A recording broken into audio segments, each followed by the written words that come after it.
Assalamu alaikum and good afternoon to you. Welcome to Bayyinah Midday News, coming to you live from Benab House, Atomic Junction, Medina. My name is Sherifatu Ayuba. Coming up, Bank of Ghana says over $5 billion worth of gold reserve released under domestic gold purchase program. Mahama set to host 2 youth events on August 12 on International Youth Day, and UN counter-terrorism chief sounds alarm on ISIS in Africa. Details of the stories comes up shortly.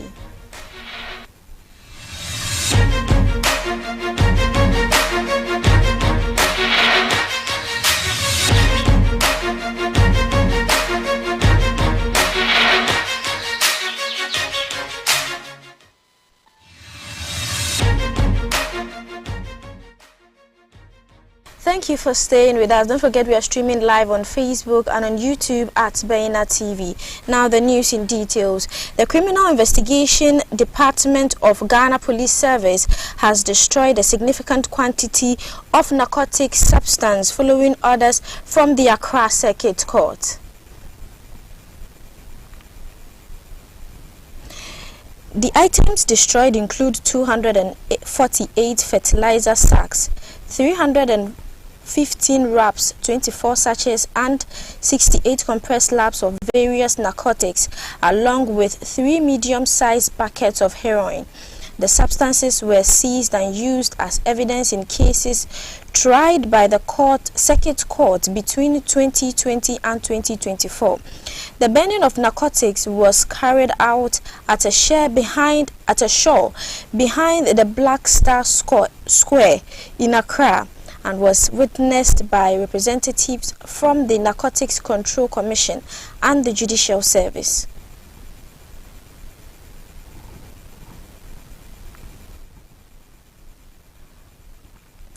Now in politics, President Nana Addo Dankwa Akufo-Addo has urged African countries to strengthen democratic institutions to promote inclusive, accountable and participatory governance. According to him, strengthening democratic institutions will bring progress and prosperity to the continent.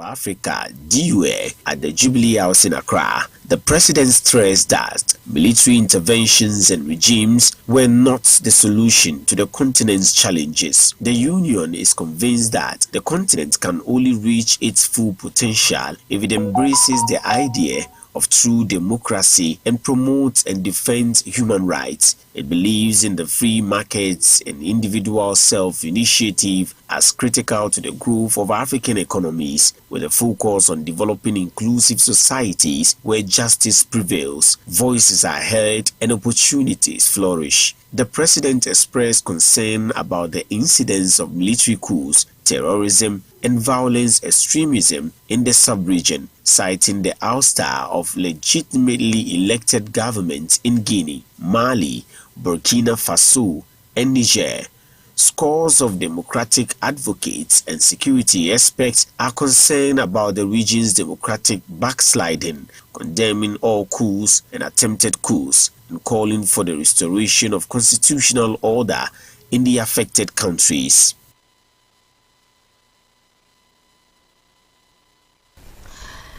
The office of the former President John Dramani Mahama has expressed this deep satisfaction with the ruling by the office of the Special Prosecutor that exonerates the former president from any allegations related to the Airbus scandal. In a statement released following the OSP's ruling, Mahama's office highlighted the decision as a reaffirmation of the former president's integrity and dedication to honesty and transparency throughout his political career. The statement, signed by Special Aide Joyce Bawa Muktari, addressed the political context surrounding the scandal, criticizing what the NDC described as attempts by the current government to leverage the issue for political gain. She pointed out that despite the UK's serious fraud office having previously cleared Mahama's brother and others involved, the ruling government continued to frame the matter as a tool for political advantage. A significant revelation in the OSP's ruling, according to Mahama's office, was that President Nana Akufo-Addo had personally requested an investigation into Mahama. This, the statement claimed, cast further doubt on the motivations behind the original accusations, which were allegedly designed to tarnish Mahama's reputation. Mahama's team also added that the lies and fabricated stories against President Mahama over the last 8 years have been consistently proven false, emphasizing that Mahama has always been willing to cooperate with any investigation, standing firm in his belief that he has nothing to hide. In a bold challenge, Mahama's office called on Vice President Dr. Mahamudu Bawumia and President Akufo-Addo to subject themselves to the same level of scrutiny and transparency, underscoring the need for accountability across all levels of leadership. The Mahama 2024 campaign has announced a series of youth-focused activities led by the flag bearer John Dramani Mahama to take place on Monday, August 12, in observance of International Youth Day. The planned event underscores Mahama's dedication to addressing the concerns and aspirations of the youth. According to a statement released by his campaign team, the day will begin with the launch of the National Democratic Congress Youth Manifesto at the University of Professional Studies UPSA in Accra. This manifesto will outline Mahama's strategies and promises aimed at empowering the younger generation and tackling the pressing issues they face. In the evening, Mahama will engage directly with young people at a special Mahama Youth Town Hall meeting to be held at the Bukum Boxing Arena. This event will provide a platform for the youth to interact with Mahama and discuss his policies, particularly those aimed at reducing youth unemployment and promoting education, skills development, and entrepreneurship. The statement signed by his aide, Joyce Bawa Muktari, emphasized that these initiatives are part of Mahama's broader vision of building the Ghana we want together. The campaign highlights his belief in the importance of empowering the youth and creating pathways for their success.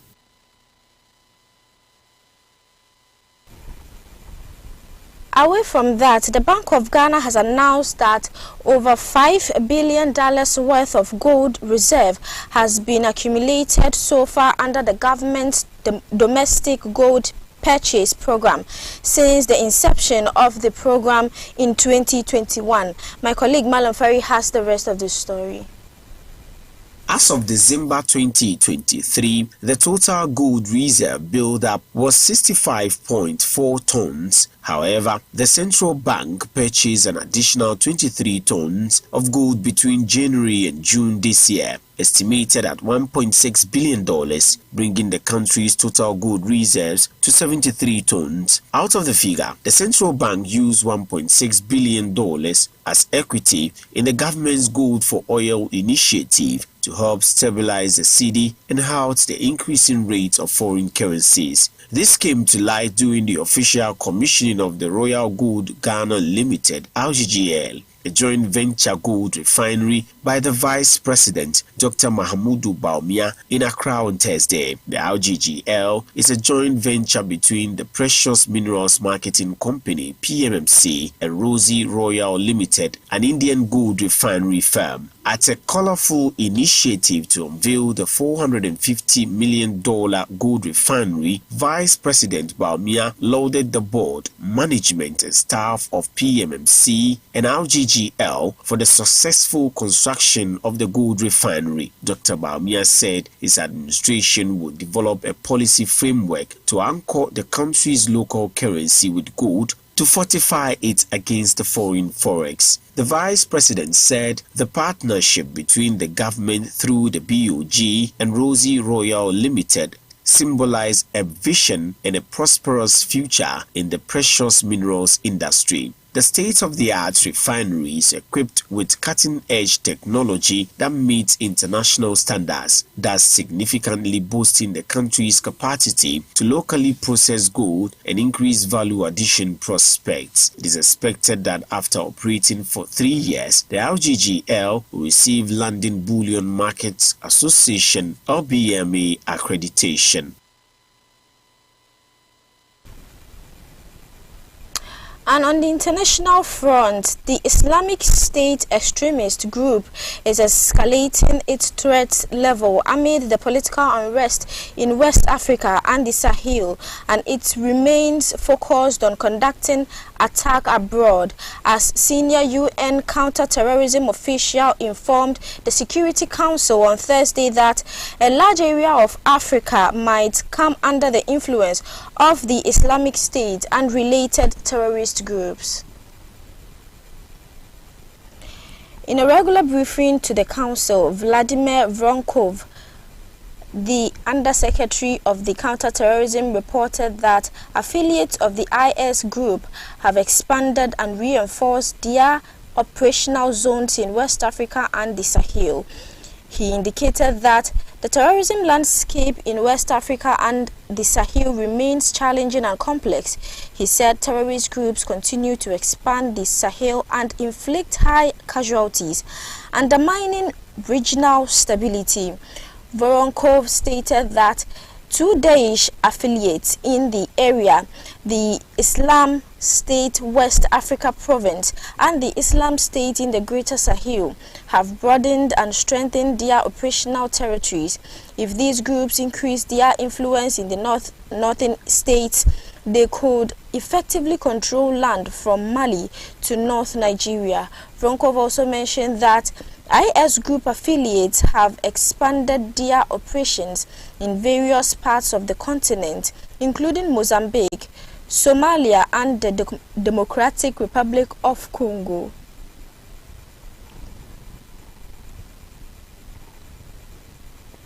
And now in sports, another 4x100 meters relay for Ghana, another disaster. In Paris, Ghana was disqualified after initially placing 6th with a time of 38.62 seconds due to passing a baton outside the takeover zone, relating to the final changeover between Ibrahim Fusseini and Joseph Paul Amoah.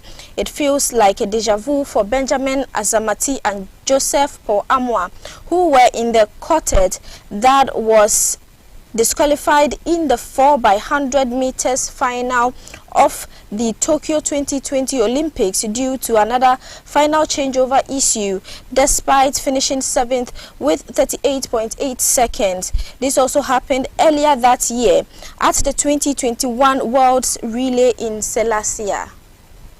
Earlier this year, there were signs of trouble after the baton was dropped in the first qualifier at the World Relay Championships. Ghana, with a quartet then of Ibrahim Fusseini, Isaac Bosio, Benjamin Azamati, and Joseph Paul Amoah, bounced back on the second attempt to qualify, but questions have been raised about the lineup in France. Why was Isaac Bosio dropped? Why did Abdul Rashid Saminu opt out of the 200 meters and later introduced to the relays? Why was Fusseini moved from the starter to the third leg? The answers are not yet out there, but the disappointment, so painfully evident in Ghanaian social media cycles, will linger for a long time. But the pain from Ghanaians with the relay team date back to 1996. In the 1996 Olympic Games in Atlanta, USA, Ghana's relay team featuring Albert Agyemang, Eric Nkansa, Christian Insia, Emmanuel Tufo, and Aziz Zakari did not start the final race due to an administrative error. 4 years later, in Sydney 2000, Kenneth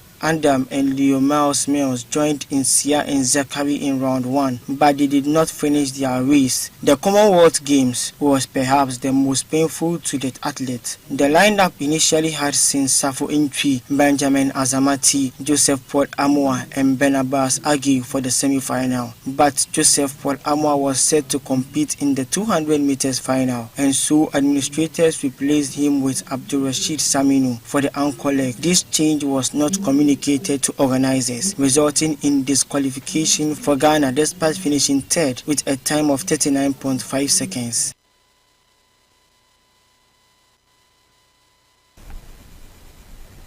In some entertainment story, famous Nigerian singer Rema has finally responded to reports that he received a whopping $3 million for performing at a high-profile wedding of Anant Ambani and Radhika Merchant in India. In an interview with GRM, Rema confirmed the payment but described the whole experience as a great treatment and beautiful. Rema expressed his love for India and its people, highlighting the significant reception he received during his tour. He noted that he is likely the first Afrobeat artist and possibly the first African artist to tour India, emphasizing the magnitude of his achievement, adding that he loves India just as India loves him. The Nigerian singer was particularly excited about the beauty of him benefiting from something that people trolled and criticized him for, imagining if he had listened to the trolls online and stopped saying it would not have paid.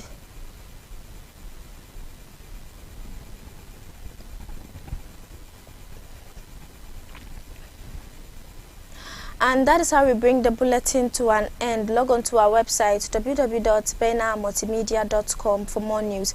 My name is Sherifatu Ayuba. Have a good afternoon.